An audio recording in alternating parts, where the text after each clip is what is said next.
Welcome to the Phi-Lacrosse-ophy podcast, where host and lacrosse expert Jamie Monroe will do what he does best, talk about lacrosse. Each episode will provide listeners with education, insights, stories, and lessons about the lacrosse world. We will discuss current events, coaching, philosophies, and college lacrosse recruiting.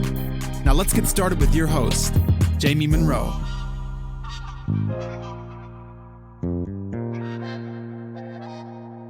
I'm really excited to introduce Brian McCormick to the Phi-Lacrosse-ophy podcast. I'm a big fan of Brian's work. He's the head basketball coach at Broward College down in Fort Lauderdale, Florida. But he's an author. He's got a PhD. He is a coach, and he is, much like me, he is just incredibly passionate about his sport and how best to teach it and how best to learn it might even be a better way of putting it. So, Brian, welcome to the show. Thanks for coming on. Oh, yeah. Thank you very much for inviting me. Appreciate it. So for those of you guys who don't know, follow Brian on Twitter, Brian McCormick. What's your Twitter handle there, Brian? Brian McCormick. Brian, you've got so many great articles and tweets and books that you've written. And there's a lot of interesting topics that I want to chat with you about. But I did a blog post the other day on my version of fake fundamentals in lacrosse. But I would love to hear some of yours. You kind of coined the term, as far as I know, fake fundamentals, which basically means the stuff that we've all done because that's how we were taught, but aren't necessarily the best ways or even the right way to teach or do things. Can you talk a little bit about your book and a little bit about some examples of fake fundamentals in basketball? Yeah, sure. So the basic idea is, it's something that looks like it's fundamental, or it looks like it, really has a purpose, but when you actually think about it, the transfer to games is minimal to none. So the one that I tend to use the most is the three-man weave, just because everybody does it at just about every single practice. And it's not even, to me, it's not even that the three-man weave is wrong. It's that it's not passing practice, so like, I know when I played in Europe, I coached in Europe, and consequently I played on the men's team while I was coaching a women's team. It wasn't like I was a professional player or anything. But we used to do the three-man weave when I was playing. We would do the three-man weave at almost every practice. And we would do it differently every practice, or we do different variations. So in that respect, to me, it has more value than just doing the same three-man weave every single practice. But we really did it for conditioning. It was a way to get us, because, it was a lower division team, a second division team, we practiced twice a week, so it wasn't, what we would think of as professional basketball. It was more like your local Parks and Rec, where you show up and you play, and some guys are out of shape and some guys are in shape. It was a little bit more like that. So, our coach would have us doing three-man weaves, for 15 minutes at the beginning of practice, and basically that was our conditioning. And so if you're going to tell me the three-man weave drill is your conditioning drill, fine. If that's how you want to condition, great. There might be better ways, but I can understand a three-man weave as conditioning. But if you're going to tell me it's your passing practice, or what I see frequently is committed too many turnovers yesterday in our game, let's go and we're going to do a lot of passing today at practice. Okay, 3 lines. All right, three-man weave. To me, that's just, it's not solving the problem. Most passing problems in games beyond, let's say the under 8 level, are not the inability to throw a pass. It's the timing of the pass, or not seeing a help defensive player, or not, coordinating the teamwork with a teammate. Maybe I think you're going to curl to the basket, and instead you pop out and I throw the ball to the basket while you're running to the 3-point line. To me, those are the mistakes that cause, passing turnovers most often. And, those things just aren't covered or practiced during a three-man weave drill. And then on top of that, I worked for like a week with a junior high program years ago when I was living in New Mexico, and the varsity coach came down, and he was kind of running the tryouts and stuff, and I was just kind of helping during tryouts. for most of it. And so he started every day, and we did a 3-man weave at the beginning, and I just kind of sat there and rolled my eyes. And then like the last hour of practice, I think I was going to coach the 6th grade team or the 7th grade team. I can't remember. So I would get the players that were, the 7th graders, and I would have them on one basket for my practice. And so I remember counting how many passes players actually completed during the 3-man weave drill. Because we had almost 60 girls in the gym, I believe, because we had a 6th grade team, a 7th grade team, and an 8th grade team. So maybe closer to 45 girls in the gym. So there's 3 people, they went down and back. So there's 3 people going at a time while 40 some odd people are standing watching these 3 girls go. And on every trip down and back, they were completing an average of 3 to 4 passes. So if it took 10, 15 seconds to go through, that means, there were, let's say 12 groups. So you're only going every 3 to 4 minutes to begin with. And then once you go, you're only completing 3 or 4 passes. So you're making, in that 10-minute session, you might have made, 12 passes. Yeah. And we're calling that passing practice. 12 undefended practice passes to a player who's running to a spot where we know exactly where they're running, because that's what the drill tells her to do.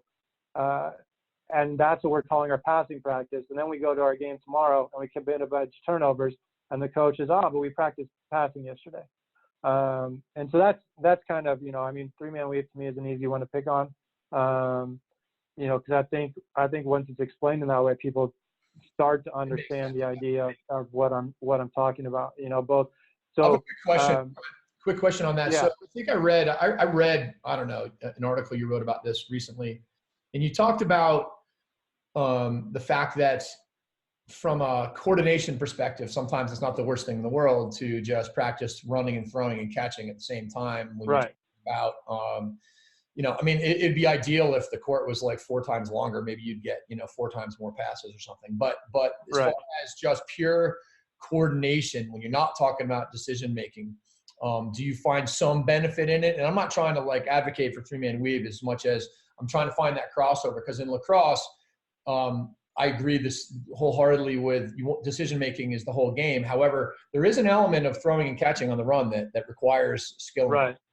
And I wanted to get your opinion. Yeah, no, sure, I understand that. And if I need to practice something like that, I don't do a 3-man weave. I just do like a 2-person partner drill,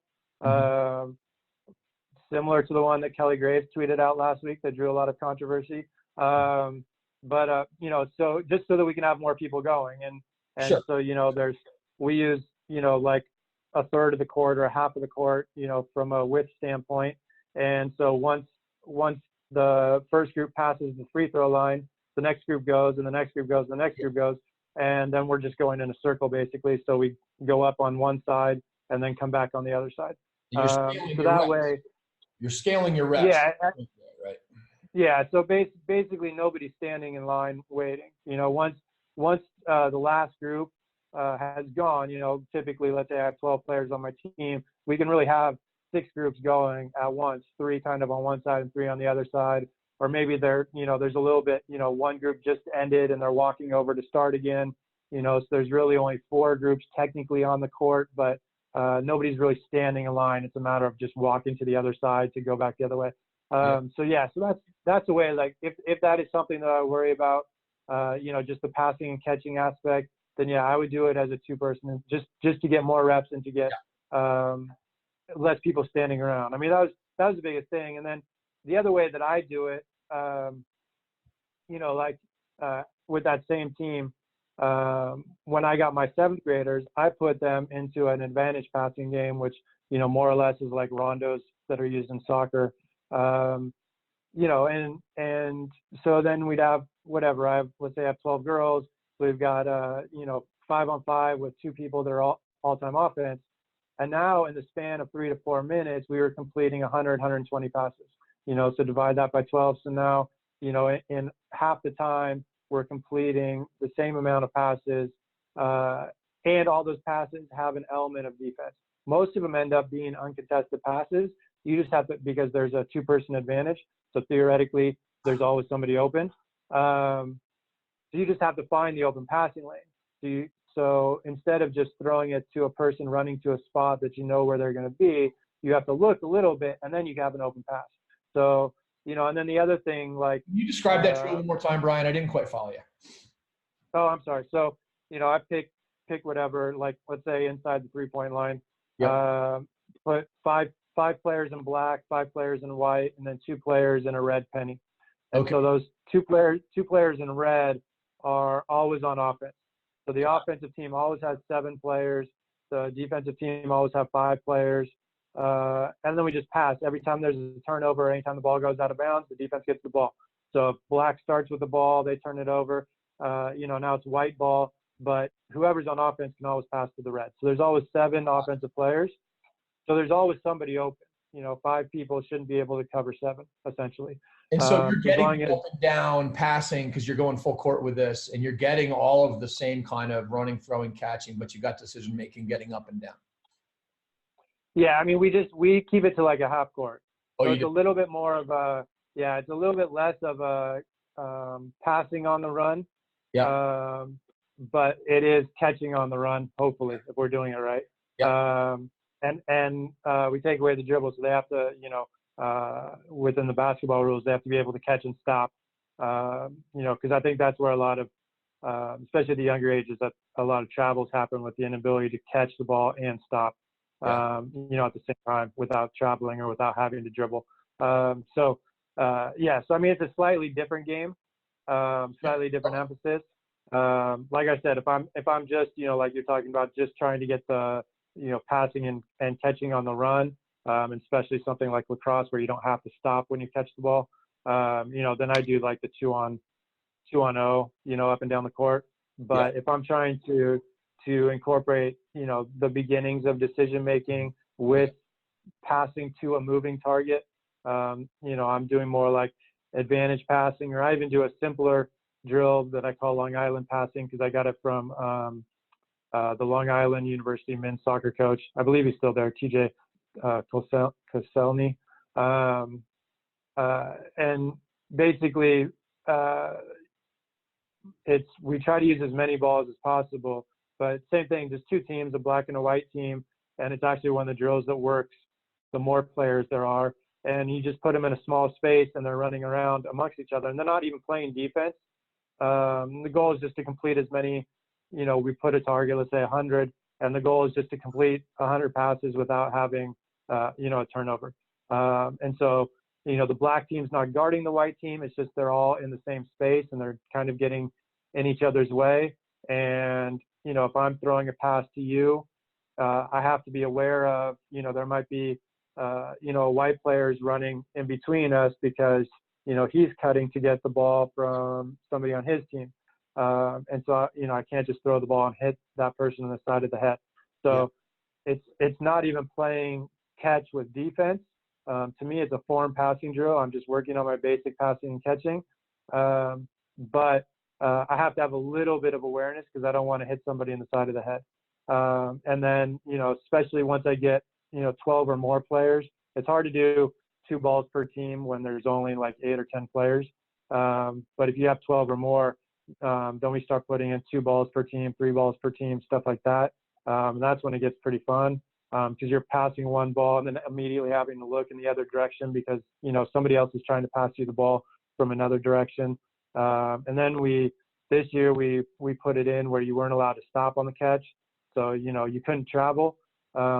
But when you caught the ball, basically you had 2 steps to make the pass to somebody else and you couldn't stop moving, passers and catchers. And once you passed, everybody had to be in movement. And if I caught somebody standing still, then we had to get on the line, and do push-ups or run or something, just to keep them moving, and stuff like that, just to quicken how the pace of their passing. So there was a greater challenge than being able to catch the ball, jump stop, look. Okay, you're open. Okay, I'm going to pass you the ball. Now as I caught the ball, I step down. Okay, I have one more step and I've got to get rid of the ball. Yeah, which means you're going to have if that makes sense. It does, yeah, and you're going to have to know what you're going to do with the ball before you get it. And so the whole idea here, though, is really understanding the value of decision making, and that most, as it relates to fake fundamentals and three-man weave. It's not to say it's not good for conditioning, or that running and throwing and catching without a defender out is always bad. It's more that at the end of the day, like you said, bad passes are because you were late, because you didn't see it, because you didn't see the defender. You weren't on the same page with what you're reading, and that's the whole game. And so scaling those decision-making reps is basically something that is incredibly important in really in both sports. Right. And I think, I guess the impetus behind writing Fake Fundamentals was just, an attempt to make people just think about what they're doing, because there's so many things that are so ingrained in the way that we teach games, and obviously I'm just speaking about basketball, but I'm sure lacrosse has some of the same things that, you do them without thinking. Of course you would do three-man weave, and of course it helps passing. You're passing the ball, it's obvious, right? Right. But if you actually think about it and think about, and if you like, same thing, like if you tell me, well, look, my girls really can't catch the ball on the move and pass on the move, so we have to do the three-man weave because that's where our turnovers happen. Then you know what? If that's the best drill that you can find to attack that mistake, then yeah, by all means do it. But again, that to me works with younger players. I think obviously I think catching a ball in lacrosse is more complex skill than catching a basketball in basketball. So that may take longer to master in lacrosse, and a drill like a three-man weave or something like that, might be more warranted at older and older ages. But I just think in basketball, once you're beyond the beginner level, the need for drills like three-man weave from a passing standpoint, is minimal at best. But I'm sure there are teams out there that, you get somewhat inexperienced even at the freshman level of high school, and maybe it's important. But the bigger thing is to know why you're doing what you're doing, and not just do something because that's what your coach did or because you saw a coach at a clinic. That's the thing that kills me is every time I go to like the NCAA Final Four, the women's Final Four, and they have coaches out there doing clinics, and I saw it with some of the USA basketball clinics this spring and stuff like that. Every coach starts their clinic with a three-man weave, and I'm like, seriously? Like, you have coaches, you have high school, you have youth coaches coming to watch a college coach give an hour clinic, and we're all going to start with a three-man weave. Like, there's nothing else that we can come up with to teach coaches. Like they've never heard of a three-man weave. That's what these coaches, and even, at the Final Four, most of the coaches are other college coaches. It's like, so I'm a college coach. I'm going to watch a Division I college coach give a clinic, and I want to watch you set up a three-man weave. Come on. Like, to me, that's just lazy. Yeah. If nothing else. Like, yeah. Like, great. If you do it with your team, if this is what you do for conditioning, great. But if that's what you're going to do at a clinic, like, that's just lazy.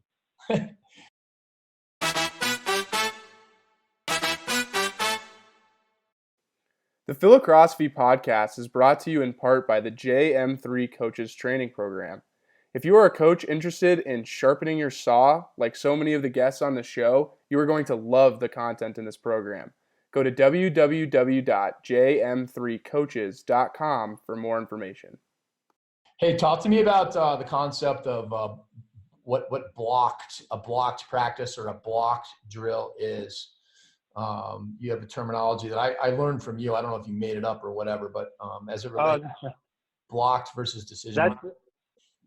Sure. So basic idea between block practice is it's a term for motor learning. And I don't know who originally came up, honestly, with the term. I know I probably was exposed to it through my motor learning textbooks. So from Richard Smith or who's the other guy? His name just slipped my mind. Probably Richard Smith, who was a professor at UCLA for years, or McGill, or one of the other motor learning textbooks that I had in college. But just the idea that in a block practice, I'm basically doing one thing. usually I'm doing one skill. So I'm going to do a block of shooting practice. Then I'm going to do a block of passing practice. Then I'm going to do a block of dribbling practice. Then I'm going to do a block of defense practice. And then at the end of that, then I'm going to scrimmage for 5 minutes and send my kids home. I mean, that's a lot of youth practices right there. Yeah. I come out, we do, 10 minutes of layups. We do 10 minutes of shooting. We do 10 minutes of dribbling. We do 10 minutes of, defense. And then we do 10 minutes of scrimmaging. And in between there, we have water breaks, and that basically takes my hour of practice. As opposed to, and then within block practice, you can bring it down even a little bit more specific. So constant block practice would be if I'm doing within that one skill, I'm doing the same skill every time. So if I'm doing, a typical like pregame layup drill where I'm coming in and I'm only shooting, right-handed, jump off my left foot, shoot with my right hand layups, and that's all I'm doing. That's constant block practice. As opposed to, I could be working on layups, but, one time I shoot, a traditional layup, and the next time I shoot a goofy foot layup, or, I jump off the same leg that I'm shooting with. The next time I shoot a reverse layup, then I do an up and under. So I'm doing the same thing, layups, but I'm doing different versions of that, would be variable practice. So as opposed to constant practice. And then if I'm mixing in different skills, so if I'm, mixing in passing and shooting at the same time, dribbling, stuff like that all together, that'd be more random variable practice. I'm never, a lot of the shooting drills that we do, because we have either we're moving or because we have a defensive player in there, we never shoot from the same spot at the same time. When we do layup drills, we're always, I want you to do a different finish every time you do a layup, and stuff like that. So we're trying not to do the same thing every single time in a row. So that's the basic idea. And so the theories go that random and variable practice will transfer better to games, better than block practice or constant practice, which to me seems, somewhat self-evident, because that's how games are played. In a game, I never get the chance to shoot, 10 exact same layups in a row. I shoot a layup, then I go play defense. I pass the ball, I cut, I move, I get the ball back. Now maybe I shoot a layup on the other side of the court. And so I think, to me, I imagine that's the major reason why the transfer is better, because it's more akin to a game, even if you take all the decision making out of the drill, and I'm just doing an uncontested layup drill. But, and this tends to be one of my arguments about free throw shooting and free throw shooting practice, is most teams, you shoot free throws, and, you make 10 free throws in a row, or you shoot 100 free throws and see how many you made or whatever. And if you're just shooting free throws and nothing else, that's constant block practice. I'm doing one skill, shooting, and I'm doing it from one spot, 15 feet, over and over. And so players make 80, 90 free throws out of 100, and then they only make 60% in a game. And people think that they have, a mental problem. And to me, it's practice design. You never get to shoot 100 free throws in a row during a game. You shoot one or two free throws, and then you run around, and then maybe 10 minutes later, you shoot another free throw. Chris Ballard's book, Chris Ballard writes for Sports Illustrated, or at least he used to. I don't even know anymore. Yeah. And he wrote a book years ago about, kind of basketball trainers and kind of the side of basketball that people rarely see and stuff like that. And one of the guys he wrote about was Chip England, who's the shooting coach who's semi-famous from the San Antonio Spurs. And so England was talking about how he worked with Steve Kerr, now the Warriors coach, then one of the best shooters in the NBA. Yep. And he was talking about how, because Kerr would come off the bench, and sometimes he'd come off the bench and Popovich would put him in a game, and run a play for him, on the he's coming straight off the bench to shoot the ball, And so England talked about how, in their workouts, they might work out for a half hour and only take 7 or 8 shots, because they would, sit down, on the bench, just like, just like Kerr did in the game because he came off the bench. And then all of a sudden, England would yell at go or something, whatever their cue was. And Kerr would have to run to the other end of the court. England would dribble up and pass him the ball. And Kerr would take one shot and then they'd go sit down again. And so he talked about it a little bit from like a pressure standpoint, being able to just, you have one shot to make and you've got to make that one shot. And so, you can never get the full game pressure and game environment in a practice setting. It's always going to fall short. But that type of practice, he was getting as close as he could to what Kerr actually did in the game. And so, like I said, a lot of people looked at it from a pressure standpoint and stuff, but really it's a practice design. He's saying, okay, this is what Kerr does in a game. He shoots once and he shoots cold, and, he might shoot once every 10 minutes of, game time or even real time, so that's what we're going to do. We're not going to go and shoot 100 shots in a row, because once Kerr warms up, he's going to make 50, 60, 70 shots in a row. But can he make that one shot at that one time? That's, it's basically, it's a different skill. And I've made this argument because there's a big thing in basketball and basketball trainers and shooting coaches and stuff, and they talk about game slippage, and so guys shoot 80, 90% in practice, and then they shoot 40% during games, and their coaches call it game slippage. Well, yeah, that's just what happens in games. And my argument is, yeah, it's because you're not practicing the same thing. Right. Like, it looks the same. And to a certain extent, this is basically fake fundamentals, right? It looks the same. I'm shooting 3-pointers. I take a lot of shots at the top of the key. So I'm going to shoot in practice a lot of shots at the top of the key. And if I get more reps and more reps and more reps, I'm going to be better at it. Well, I'm going to be better at it in practice because I'm doing it over and over and over again. And essentially every time it's like a warm-up, right? If you have a choice of going in and shooting one shot for $1,000, or if you have a choice of going in and warming up and then shooting one shot for $1,000, everybody's going to choose to warm up. Nobody's going to go in. I mean, that's why companies feel comfortable giving away money for half-court shots when they know that the person only gets one attempt, right? Because you're taking somebody out of the stands to come and make a half-court shot with no warm-up, no practice, anything. Like, the chances that they make that are very slim. Now, if you give somebody 10 or 15 shots to warm up and then give them that shot, their chances of them making it go up, are much greater, even though, obviously for a half-court shot, the actual percentages are very low. But you take, a 1% shot and you make it a 3% shot, or you take a 3% shot and make it a 10% shot, and in terms of insurance for that $50,000 or that free car or whatever somebody's worth, winning, like, the difference between 1% and 3%, is huge. The difference between 3% and 10% is huge. The same thing in games. Like, I've basically made the argument that if you shoot 80% in practice and you shoot 40% in games, you're not practicing the same thing. Or you're telling me that the practice is ineffective because you're shooting half as well. Like, you can't just say, oh, well, the game. Yeah, that means you're not practicing what happens in the game. The game isn't about specific spots. It's not about, well, I shoot from the corner, I shoot corner three, so I'm only going to practice corner three, so my practice is specific. Well, yeah, but, are you shooting with defense?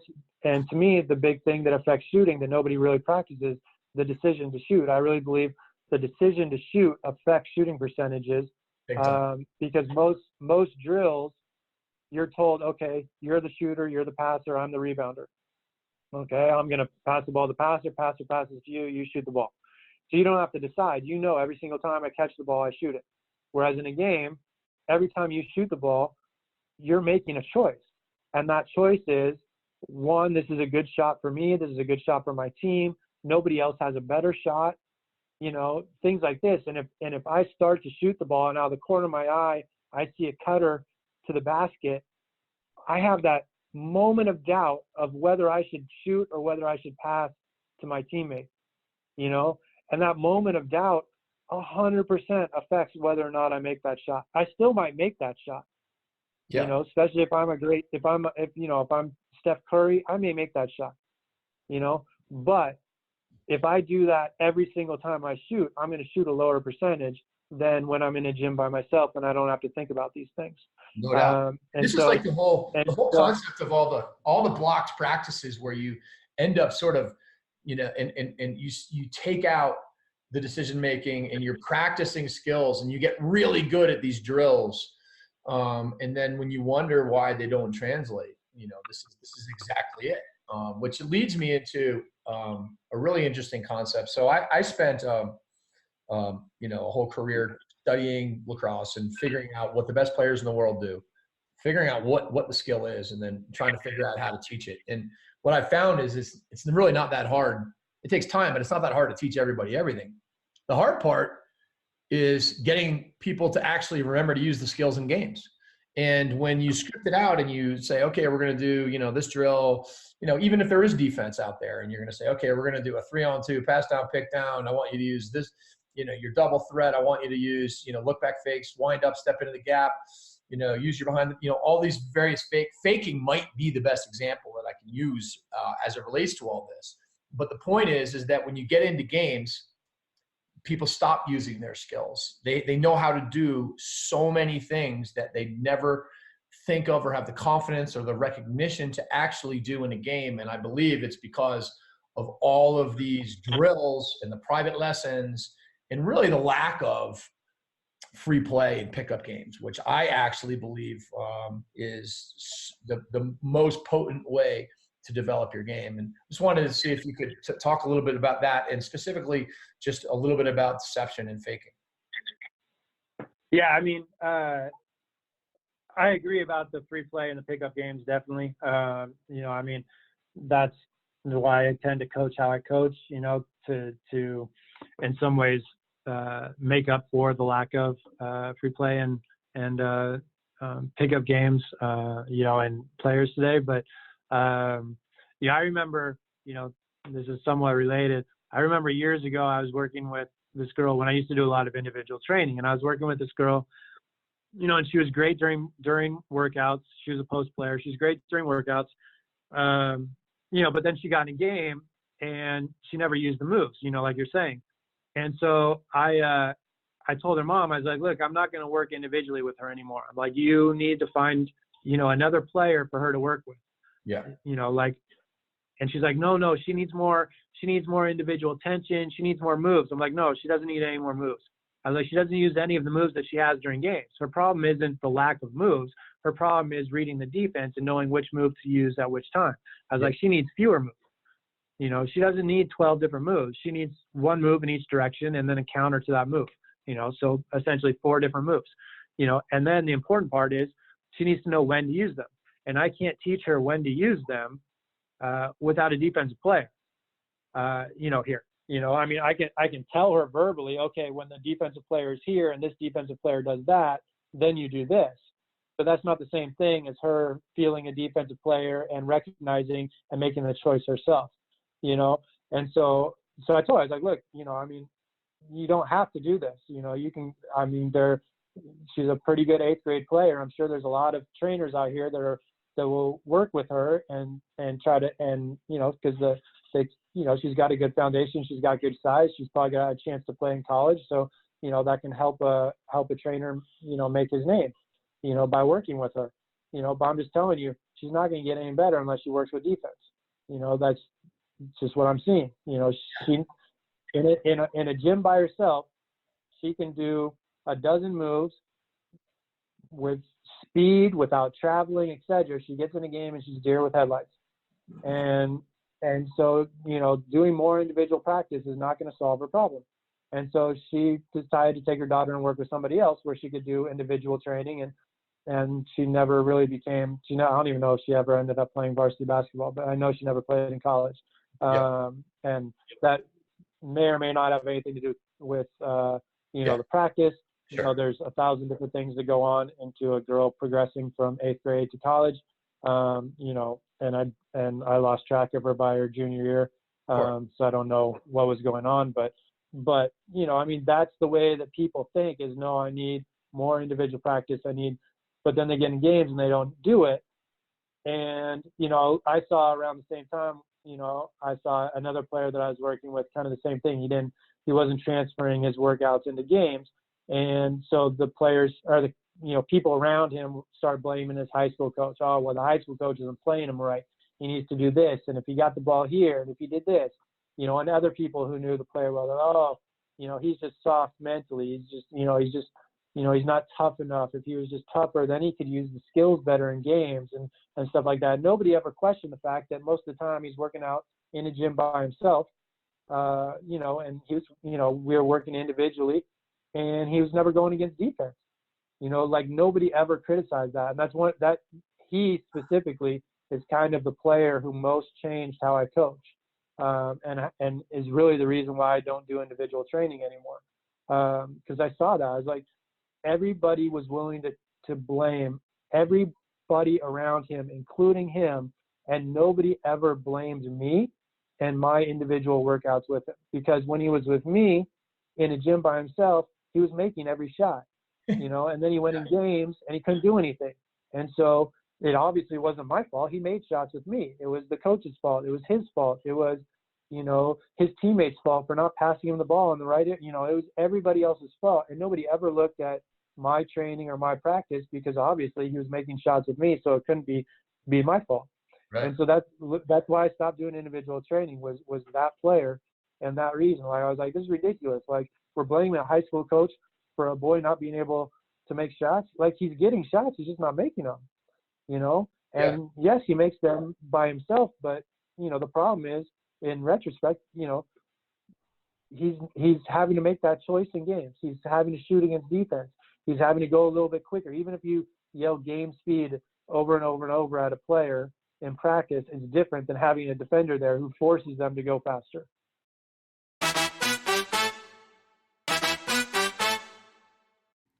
The Phi-Lacrosse-ophy podcast is brought to you in part by the JM3 Lacrosse Academy. This 10-week online program is designed to teach cutting-edge lacrosse skills and IQ. Athletes will learn dozens of new techniques, creative drills, X's and O's, and most importantly, how to integrate it all into their game. To learn more or start getting better today, go to www.jm3sports.com/academy.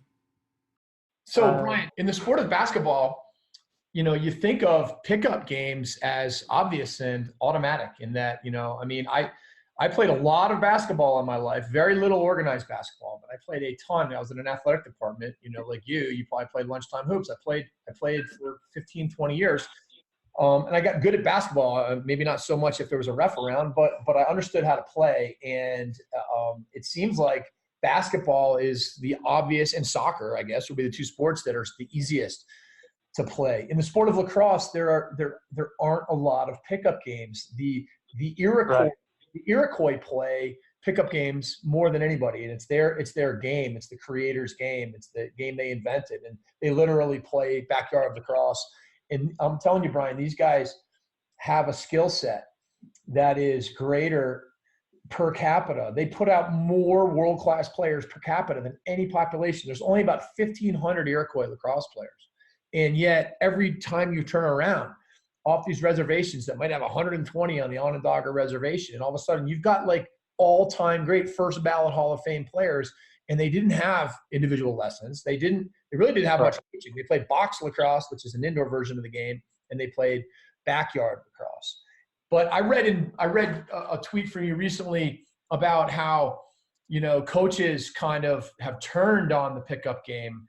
To me, the pickup game is where you learn how to use all your skills. You learn how to go against somebody. You learn how to use counters because they learn your game, and you learn how to be tough. You learn how to compete. You learn how to be a leader or a follower. Talk a little bit about what has happened in basketball with pickup games from a sort of evolutionary standpoint. Yeah, I mean, I think it's societal. I think basketball, is the same as, a lot of things, where for whatever reason, I remember when I first started individual training, back when I was in college, I was working with a girl in Los Angeles and down in Palisades. And it was the first time I heard her mom was like, yeah, well, I'm going to drop off her to you, and then I have to take my other daughter to a play date. And I was like, what is a play date? You know, and it was basically, you know, parents arranging for their 5-year-olds to play together, you know, instead of just having friends and saying, hey, mom, can, you know, Sam come over today? You know, they plan their play date, you know, a week or 2 weeks in advance. You know, I just think like, you know, everything has kind of gone that way. Everything's more scheduled, you know, whereas, you know, pickup games, you know, I mean, I know as adults, you know, whenever I go back to Sacramento, I know where there's a scheduled pickup game amongst guys who I kind of know, you know, because one of my good friends plays there, you know, like every Sunday morning, 10 a.m., you know, I know the gym, I know where they play, you know, they rent it because, you know, we're older, everybody's pretty much a professional. We can afford to rent a gym at a specific time and, you know, play basketball. You know, but, you know, for most people, you know, pickup games tended to be somewhat, you know, organic. You showed up at a court, and then some other guys showed up at a court, and pretty soon there's 10, and now you're playing a game. And now I just think with the world being so overscheduled, like that just doesn't happen as much. And then there's, you know, parents, you know, increasingly are, you know, scared to let their children out of their sight and so on and so forth. I mean, I remember when I was in high school, I would, you know, and I was in high school before we ever had cell phones, you know, so my parents, you know, from the time I left from school until I got home at night, my parents had no idea where I was, you know, and I never, you know, I would get out of school at 2:30, you know, and I wouldn't get home till 5 o'clock, you know, and I would stop and play, you know, I drove my friend to school a lot, cause I had a car and he didn't.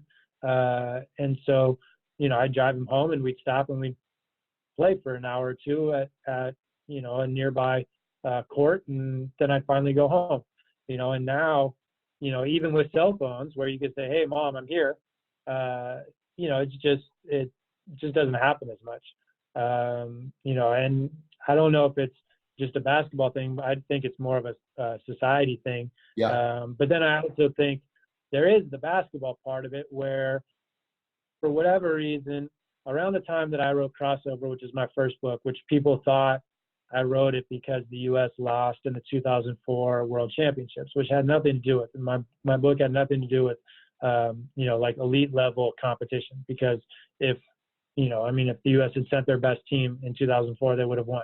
You know, it was just a matter of the best players didn't go. So, you know, it is what it is. You know, my reaction was to what I was seeing and stuff. And it, since over the, you know, the last 20 years, you know, everybody complains, well, fundamentals aren't this, you know, players can't do this, Europeans can do this, basketball can't do this, you know, players lack this. And every time I talk to a coach who says this, you know, a coach, let's say 45 years or older, every time I talk to them and they complain about, oh, players today, they're just not as fundamental, nobody can shoot, they don't make decisions, blah, blah, blah. They're like, they need more individual training. I'm like, well, did you do individual training when you were playing? When you were 15? Oh, no, I played pickup games. I did this. You know, I was always at the park playing games with older guys. I'm like, so how have we come that we have a generation of adults who grew up playing pickup, and our answer to the supposed lack of fundamentals that these players who aren't playing pickup is that they need more specialized training? Yeah. And that's what I see is, you know, we're basically saying, okay, kids don't play pickup enough anymore, so they lack these skills. So let's get further and further from the game and put them in a gym by themselves with a coach yelling at them on every rep. And that's how we're going to make up for whatever, you know, they lack because they didn't grow up playing pickup games or whatever the case may be. And so to me, that's like the exact opposite. It's like, and I, you know, I mean, I understand where there's room for, you know, individual training, Sure. You know, to make specific corrections, et cetera, et cetera. I just don't see how individual training is what we've all come up with as a society should be how we replace pickup games, because apparently we can't do anything to encourage children to play pickup games. So we're just all going to give up and say, nope, well, there's no more pickup games, so let's just do more individual training. Let's dribble around some more cones. And let's make sure we play against defense as little as possible. And that's how we're going to make up for skill deficiencies. You know what's so interesting, Brian, is that a lot of people cannot wrap their head around the fact that you can learn things without being taught them. And I think that's the magic of pickup that people can't understand. They're like, well, what do you mean? I'll say, like, on Twitter, I'll say, pickup games are the solution. And they'll be like, well, how can you play a pickup game if you don't know how to, pass and catch and shoot? It's like, because you'll figure it out. I mean, it's like, honestly, there's so much learning that occurs, and learning is the key. It's not so much teaching. Yeah. And then everybody has this idea that as soon as you play, a pickup game, all you're going to develop is bad habits, and then, your serious fundamental coach is going to have to break you of all these bad habits. I'm like, yeah, but you complain about the same bad habits from players who have never played a pickup game. So it's not really pickup fault. Now all the traditionalist type coaches are complaining about all the trainers, and all the trainers are doing, their, 12 dribble moves. It's like, well, 10 years ago, 15 years ago, you complained about it was pickup games is why, kids dribble too much. Now we complain that the trainers who have replaced the pickup games is why we dribble too much. To me, it's just people finding reasons to complain about things. And, pickup games, I think, same with AAU, they become an easy target, that there are probably other societal reasons and, probably stereotypical reasons that are involved in why many people look at pickup games negatively. But I also think people look at the one negative that comes out of something and, stick to that instead of looking at the, 5 to 10 to 20 to 100 potential positives that can come from something, totally outweighing the one potential negative. There's no question that that ball movement, for example, is something that, you might not see in your typical pickup game because people dribble the ball more or whatever. Right. But like you said, the element of physicality, the element of, battling somebody, the element of he's doing this, so I'm going to do that, the element of knowing who your best player is, the element of just, competing, it's pretty remarkable. And it kind of brings me on to the concept of your small-sided games that you use in practice. Because obviously, as a coach, I just hope my players would play pickup. And then when they came to practice, I want to try to create environments that will create a scenario that they have to respond to. So let's just say, it's like your drill where you said you're not allowed to dribble. So therefore you have to pass more. And these are the ways that in practice you can create environments. What are some of the things, do you do sometimes, I've seen people do play one-on-one basketball where there's like a 1 or 2 dribble rule. To me, that's just an awesome way to learn how to get a shot off without being able to just dribble back your way in for an hour and a half. What are some other little environments that you create in the various drills, game-like drills that you like to use in basketball practices? Well, I have some specific ones that I use, but a lot of the ones I use kind of come about, during practice based on what I'm seeing. But some of the traditional ones, I have a drill that I call Canada basketball because I got it from a guy named Mike McKay, who's I forgot his title. I think he's the technical director for Canada basketball, or he has a title like that. But he's one of the smartest minds in basketball, I think. And so basically we set up 4 cones and divide the court into 6 rectangles, and we play 4-on-4. And you can't be in the same box or the same rectangle as somebody else on your team. And so just use it as a basic guide to spacing. So it's something I usually use at the beginning of the year a lot, and then kind of phase it out as the year goes along. But it's something that I can always refer back to, let's say, we're getting in each other's way, or, I look up and we've got 4 people on one side of the court on a possession and there's just nothing positive going on, I can be like, look, just think of the boxes, because I call it Canada rules, but almost everybody that I coach ends up calling it the boxes game. Just think about the boxes, what should you do, in this situation, what needs to happen. And so that's a pretty basic game that I use for a specific purpose. I love that. I do, like you said, I sometimes we'll play one-on-one, we'll limit the dribbles. This summer we've been, cause I had for much of the summer, I had kind of a point guard, a wing, and a post player, and the post player was trying to become a wing. But whenever she kind of turned her back, she could create a shot over the smaller girls.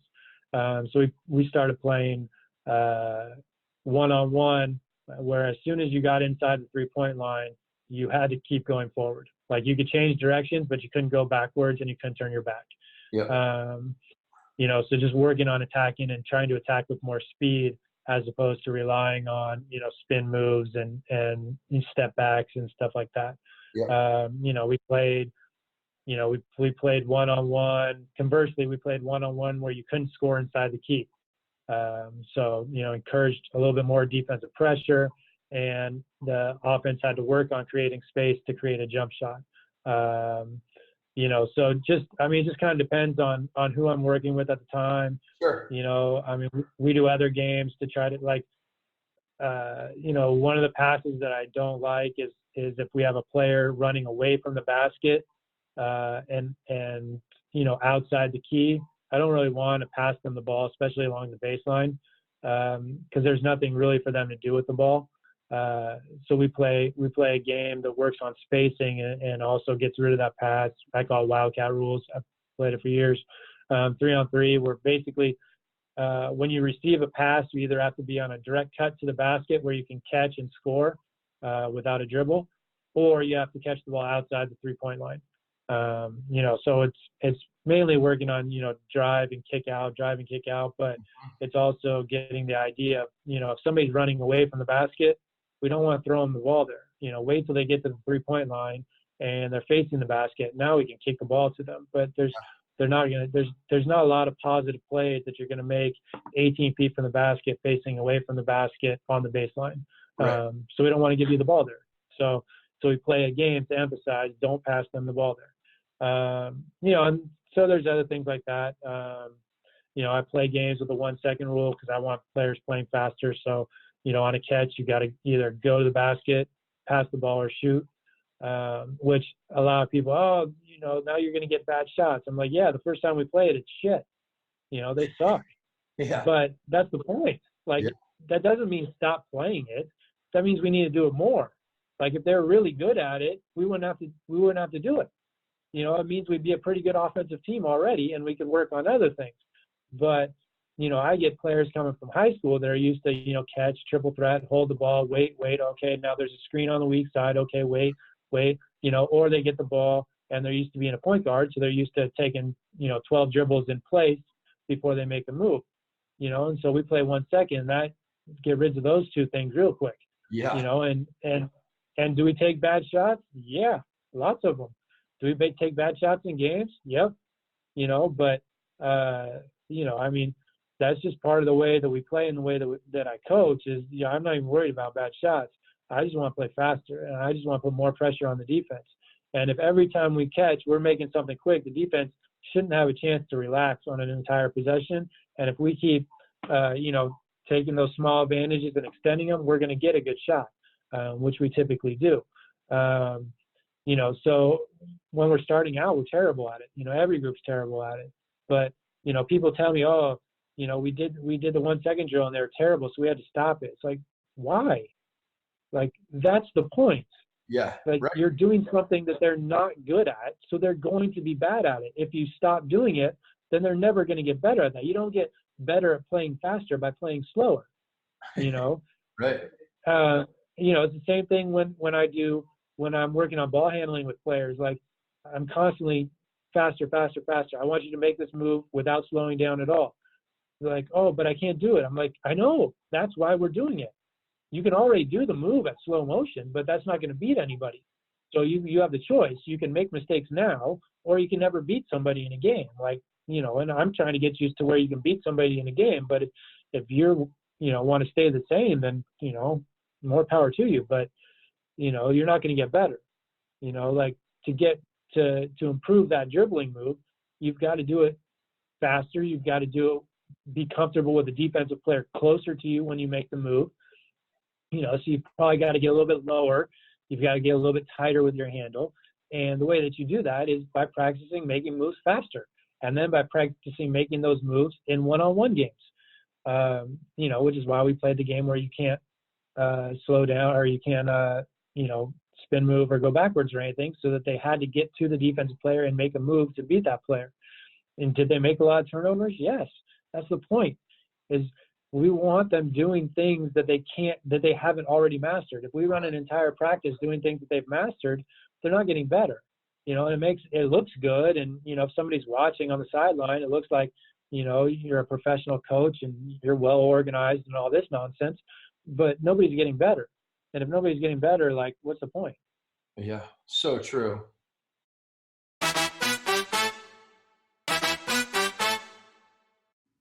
The Phi-Lacrosse-ophy podcast is made possible in part by the JM3 video assessment tool.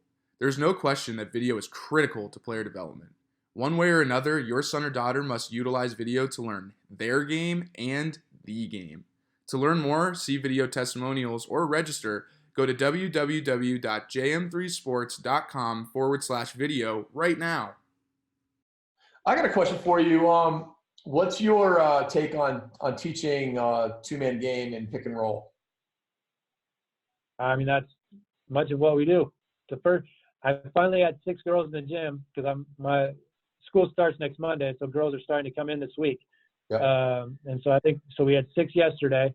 And I mean, the first thing we did was we warmed up with a shooting drill, and then we played 2-on-2 with a post group and a guard group. So the guards were always rotating against each other, and the posts are always rotating against each other. And we do that almost every practice. We're a heavy pick and roll team, either from the beginning, or I like to run something to try to get a layup. And if we don't get the layup off of the action, then we're into a pick and roll, and then we play from there. If I had to describe describe our offense in one sentence, that's our offense.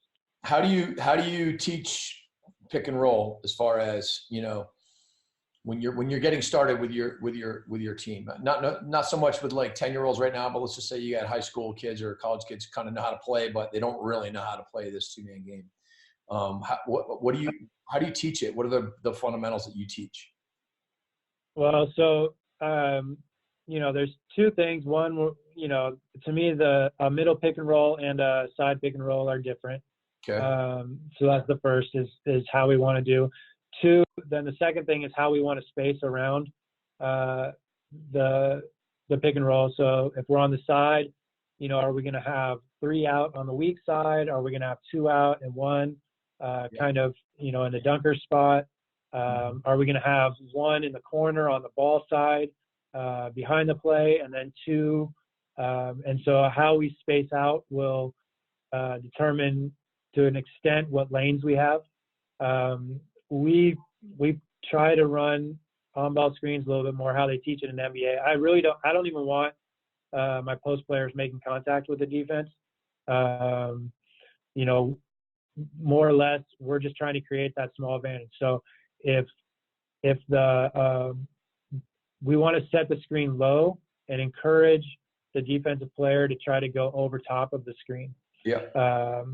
And so as soon as that defensive player makes that decision that they're going over top of the screen, then ideally we want our screener to run to the rim and use that to draw defense towards her running to the rim. Or if nobody runs with her, then she should be open for a layup. And then if the defense chooses to go under that screen, then we want to rescreen. So the post player is supposed to basically just pivot. So the ball handler needs to go wide enough that the screener doesn't get called for a moving screen, but it should be an automatic rescreen. And it's pretty hard for a defense to go under 2 screens in a row. Yeah. And if they go under that second one, we should be shooting a 3 off the dribbler should be shooting a 3. Like last year, our guards were good enough shooters. We started setting screens pretty high, more like you'd see in the NBA than you typically see in high school or college. And if they went underneath, we were liable to pull it, or we were definitely trying to rescreen. If they went under that second one, then we were definitely shooting a 3 off the dribble. Most teams switched against us last year. So then we have to go over, all right, what are we going to do? Who's our matchup?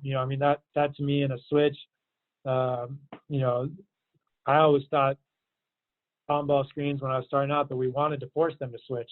Now switching is becoming the dominant mode of defense, and it's what the defense wants to do. But I still think you have an advantage on the offense, and so our guard just needs to decide who has the bigger advantage. Is it the guard at the top of the key with a post player defending her, or is it the post player with a guard, on the inside? Last year, most of the time was our guard, and she could get her shot off against most post players, and so she would attack. This year, I'm thinking it might be a little bit different, but I also haven't seen my point guard here yet, so we'll see. Yeah. So you're thinking about, but she's not as big. You're thinking about when they switch more about where my matchup advantage is, but do you ever try to take advantage of the moment when the ball, the dribbler has both the switch and their own man kind of hung up there for a second, when it's like, okay, well, they haven't switched yet. So you kind of engage your own defender and you keep them on you while you're engaging the switch with the threat of your dribble. And then all of a sudden there's 2 players that are sort of now zoning it up. And then when the picker exits, one of them is going to have to go with that player, and then you attack that side. Do you ever think about that concept? Yeah, and that's why we want the player running to the rim. So if 2 people stay with the dribbler even for a second, then hopefully we're getting the picker running to the rim. Or if they draw help, then we want to find the player that they left. And that's why the side pick and roll versus the middle pick and roll opens up different passing options and passing lanes, and then also the spacing, especially on a side pick and roll. If you have nobody behind the ball, that pass becomes a lot easier, because it doesn't have to be a great pass, because there's really no threat, because the help defense has to come from the opposite corner. So you should have an easier pass. And that's what, we almost upset, like, I think they're like the number 5 team in the nation. We came from like 16 down, and we did that the whole second half. Was just, a side pick and roll, and we knew they were going to switch, and it was just an automatic pass back. As soon as they started to switch, we just passed the ball back to the post. And if they were slow in the switch, then she was going to the rim. If they switched well and their guard defender got underneath her to take away that, then she just kind of backed her down and just ISO'd one-on-one. And that's we came from down a lot. And I think there was the one game that I don't have videotape. Our camera broke right before the game, and the other team was depending on us to tape the game for them too. So we don't have any film of it. But if I recall, the entire last 7 minutes, I don't think we did anything but side on ball screen with our 1 and our 4, knowing that they were going to switch, and then basically just ISOing our 4, against a smaller player. It depends on the team. It depends on the matchups. Last year our point guard was our strongest player, so it was more or less allowing her to make the decisions. But this year, like last year, my point guard was big and she could shoot over any post player. This year I'm going to have a smaller point guard, so we're going to have to work a little bit more on turning the corner, and really exploiting that advantage, and then making that kick out to wherever the help comes from, or whoever passing to whoever the help leaves, and playing off that advantage. Because I don't think our point guards are going to be able to shoot over, if teams continue to switch, I don't think they're going to be able to shoot over the defense like we did last year. So we're going to have to do some things a little bit differently and look to attack that defender a little bit more. And this year, our center probably is going to be a little bit more of an offensive player than our center was last year. So hopefully we can get more the ball to her off the screen, running to the rim a little bit earlier, where she has the option of, continuing to the basket, or if help comes, making that next pass to an open shooter. How do you explain the use of hesitation moves and fakes as effective in these switching two-man situations? To me, those are harder to teach because a lot of it is feel. Like I said, with our point guard last year, I didn't really do it. I spent more time trying to get her not to hesitate and fake because that her natural cadence, I think, was a hesitation. It's hard to explain, but that's just how she dribbled the ball. She just kind of dribbled the ball, was a borderline carrying violation on almost every dribble. Mm-hmm. So she just had that natural hesitation with her. So most of what I did with her was trying to get her not to hesitate and just to explode more. Whereas with other players then, who are, more straight line players, then it becomes more of trying to teach them, when to hesitate, how to fake, and stuff like that. But to a large extent, we try to play off the catch where we don't need to fake.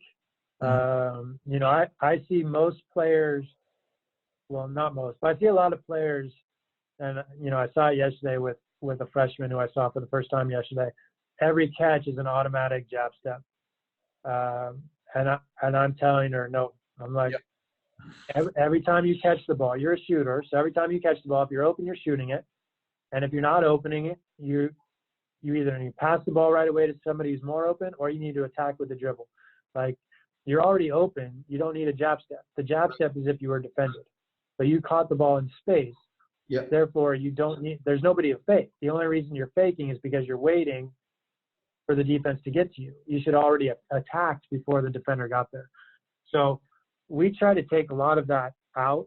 More of our fakes are, things like the Euro step when we're getting to the rim, or stopping on 2 feet and shot fake, or away. Like when you're driving to the basket, you make that decision to go, to quickly take a quick look to the left or the right to be able to buy yourself just that little bit of time to be able to lay it in and not get it blocked. Yeah, I would say with our team last year, once we committed to the drive, we were driving to score. We didn't have as many players that kind of, had that kind of slow down. I think, I worked with one girl yesterday for the first time, and she has a little bit of what you're saying naturally.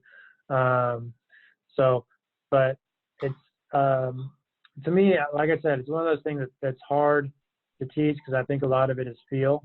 Yeah. So goes back to the pickup. Yeah, exactly. And so I think that the players who have played more kind of have that feel. The players who are, like I have, girls you can tell that are overcoached and overtrained, it's hard to get them to get that feel back. And so, we work on it, we try to do things, but, to a certain extent at this level, especially once we're, my goal is showcasing these girls to get Division I scholarships. So part of it is, as much as I'm trying to expand their game, it's also trying to put them, in situations in games where they're not going to make too many mistakes. It's kind of it's an interesting level in that respect for me because we're trying to improve, but we're also trying to showcase at the same time because there's still another scholarship out there that they need to get. So it can't be completely developmental, where we're okay making any mistakes just because we're just trying to get better. Yeah. But to me, it's also, we're certainly not a finished product where we're trying to minimize mistakes and minimize, not worried about development and just perform. More like a 4-year school, I think is a lot more focused on performance. I think junior college is an interesting level in that respect, but, it kind of depends on the player too. Some players need to accept their role and know that they're going to get, a scholarship by being a standstill shooter, not because they can dribble the ball. And some players, they need to be able to dribble the ball. It just kind of depends on the player, what we're doing with them. But, getting shiftier, getting a little bit more fakes. For some players, that's what I want. For some players, like I said, we try to play a style where we don't need that as much, where we're catching the ball in space and we don't need to make a fake. And then we're attacking into space. And if that space is taken away, then we want to pass the ball to whoever, they left open, instead of necessarily trying to make a second move or a third move to create our own shot. That's just kind of the style that we try to play. So we talk a little bit about hip turns versus drop steps. I think you might have done a study on this. It's a really interesting topic, and I would love to hear your opinion on that. Yeah, no problem. So basic idea, a typical drop step. If I'm moving to my right, I'm going to plant my right foot, and I need to change directions at an angle. I'm going to plant my right foot, drop my left foot, and now I'm moving to my left. A hip turn, instead of planting that right foot, I'm leaving the ground, and while I'm in the ground, I'm turning to create that angle to move to my left and at an angle. So I know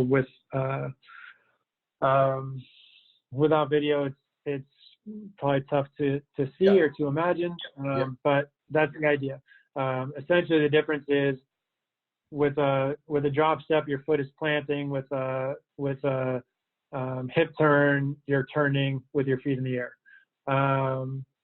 So the study that I did looked at defense and basically just a simple change of direction. It's by no means is it a perfect study or does it perfectly capture what actually happens in basketball, but to me there had to be a start. The study that I had envisioned when I started my PhD was about 3 steps further, and when I learned how research worked and stuff like that, this was kind of like the first step that somebody would have to do to be able to get to what I eventually wanted to do if I had stayed in academia. So basically just looked at which one was quicker, from basically from point A to point B, with one simple change of direction. And the first time the subject did it, I used women's college basketball players, not my own. And the first time, I think I either had 12 or 13 participants, and all but one did a drop step naturally. So the first instruction was, get to the cone, change directions, come back this way. And when inspecting it on video, all but one player used a drop step as their initial movement. That's what they'd been taught. That's what they'd practiced. That's what they use. So then we did the drop step, where they're instructed to use a drop step, and then we did where they were instructed to use a hip turn. And they got to practice each of those a couple times and before they did it for real. And even though they did the drop step naturally, the hip turn ended up being statistically quicker.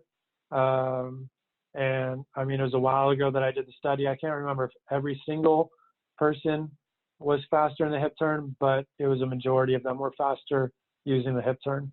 And it was statistically, the differences were statistically significant, that, the average was faster using the hip turn than the drop step. The other big reason why I advocate for a hip turn over a drop step is I just believe it's safer, especially with female basketball players where ACL injuries are so prominent. And one of the areas where girls tear their ACL is, a plant or a cut. So I know two girls who I knew the best when they tore their ACL. One who I was helping to recruit when she was a senior in high school. The other one I had worked with once or twice when she was a college freshman. Both of them tore their ACL on a cut. And the high school player, she tore hers on basically a drop step playing defense. She was moving to her right, I believe, and the girl crossed over from left to right. And so she did a drop step to try to recover, and her foot kind of stuck in the ground. Her foot didn't pivot as she was making the drop step. So she was basically turned at a 45-degree angle with her body, but her foot was still pointing, 90 degrees or 180 degrees, however you want to think of it, from her original movement. And so consequently, that's how she tore her ACL. And so to me, if she had hip turned in that case, and the torque on the knee wouldn't be there because the change of direction happens with your feet in the air. And so that, to me, I don't have any evidence. I don't have any research to support this. This is purely my belief. This part of it, the speed part, I have, a little bit of research to support that.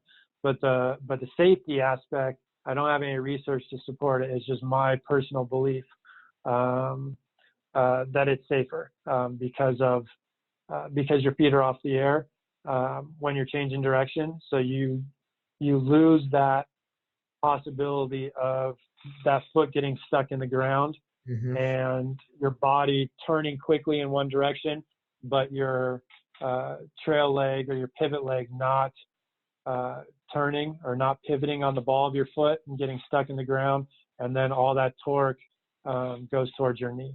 So those are my two reasons. The main reason, performance related is the speed aspect, and then the secondary is my personal belief that it's also a safer movement.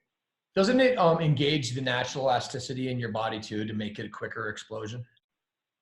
Yeah, that's basically the argument that I made. My research didn't, we didn't go into why.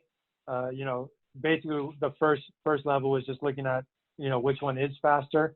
But in the paper, when I discussed, my beliefs on why it would be faster, that's why is, it basically uses the stretch shortening cycle, and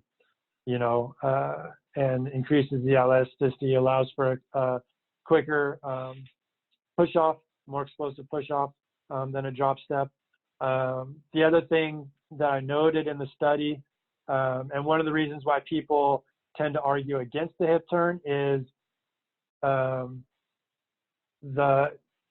in the hip turn, they covered a greater distance in the wrong direction, if that makes sense. So when I'm moving to my right and I get to the cone, they moved further past the cone in order to change directions to go back to their left than the drop step. The drop step would get right to the cone and they could stop right at the cone and change directions.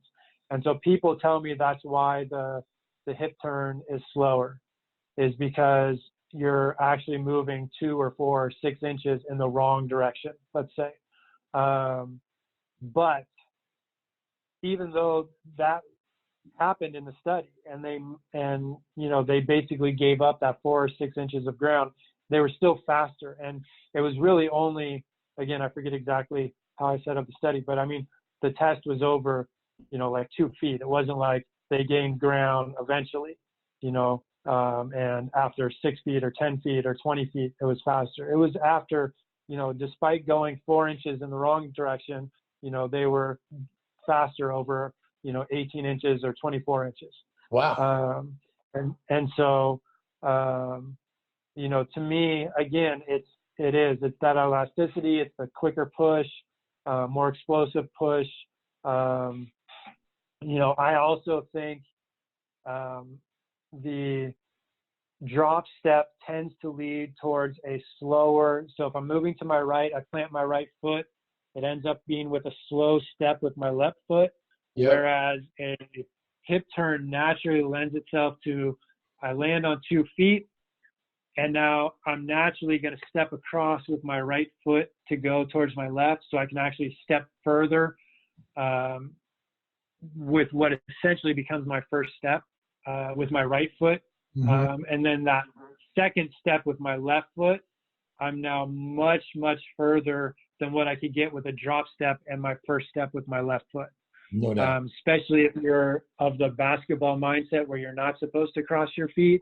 So you plant with your right foot, you step as far as you can with your left foot, but then your next step with your right foot, you're actually not gaining ground because you're just shortening your stance, if that makes sense. Yeah, well, you're also putting on the brakes by with your foot getting out in front of your body. It's a braking mechanism, anyways. Right. So all these things I think are why. To me, it's fairly clear that the hip turn is quicker, regardless of whether or not you lose 4 inches or 6 inches or whatever. I think it's fairly clear that the hip turn is faster. I will admit the study probably could have been done better. It probably needs to be replicated to continue to substantiate and create more evidence. Yeah. But I wouldn't expect the results to change very much. Well, when you're watching sports, I'm sure you notice it every time you watch basketball, or if you watch a defensive back in football, or if you're watching really lacrosse, soccer, whatever. I mean, are you seeing people naturally, they say they do drop steps, they say they don't cross their feet, but at the end of the day, they do hip turns and they do cross their feet. Yeah. I did a clinic with a couple young coaches in China years ago, and they were basically, had just finished their playing career and were moving into coaching, and one of them's dads was like a famous coach, I guess, and we're out there, and like for whatever reason they had 2 defensive stations, so I was at one end teaching defense and they were at the other end teaching. One of the other guys was at the other end teaching defense, and all these Chinese coaches came over to me and they were watching me and they're like, how come he's teaching it different than you? And I'm like, I don't know. And so I went down, I'm like, that's not what you do. He's like, yes, it is. And then we got in this big argument. I'm like, dude, guard me. And I mean, he was a way better player, way quicker than I am. But I attacked him a little bit and changed directions. And to recover, he crossed his feet. I'm like, you just crossed your feet. He's like, no, I didn't. I'm like, yes, you did. I'm like, somebody gets this on video. And like, we even showed him on video and he still wouldn't agree that he crossed his feet. He was so adamant that he'd been taught his whole life not to cross his feet. And his, dad was a championship coach teaching people not to cross their feet, but he crossed his feet, and he just wouldn't, admit it. And stuff. And so finally we just like agreed to disagree. I'm like, all right, just whatever, but this is what you actually do. And stuff. But people are like, that's what they've been taught. And so they're going to continue to say that they do what they've been taught, even though in reality, once you get in a game and you have to move as fast as you can, you move as fast as you can. And generally that's going to be crossing your feet instead of doing a slow step slide. Yeah. Well, it's not possible to run step slide when someone's running. I mean, exactly. Yeah. It's just not, if you were racing, you would make both people run or both people shuffle. But well, Brian, this is awesome stuff, man. Thank you so much for coming on. Like I said, I'm a huge fan of your work. I've been kind of wanting to do this for a while, and I really appreciate you coming on. Yeah, no problem. I appreciate it. It was a good talk. Got any books you want to pitch to the listeners here? We got a lot of coaches that come on and listen. What if someone wanted to learn more? What would be the top couple books that you'd recommend for them? I mean, if they're interested in kind of the stuff we talked about at the beginning, I have Fake Fundamentals and Fake Fundamentals 2. They're both available on Kindle. And then I think probably the most relevant book, probably regardless of sport. I mean, it's obviously basketball centered, but there's probably a lot of transferable information is the 21st Century Basketball Practice, which basically just talks about practice design and some of the stuff like block and random practice and stuff like that. It goes into a lot of stuff like that. The drills that I talk about are specific to basketball, but I think most of the information is somewhat general. And again, it's available on Amazon as a Kindle. And then it's available as a paperback at lulu.com/Brian McCormick. Awesome. Hey, Brian, thank you so much. Good luck this season. We'll be in touch. All right. Thank you very much. Appreciate it. All right. Thanks. Bye.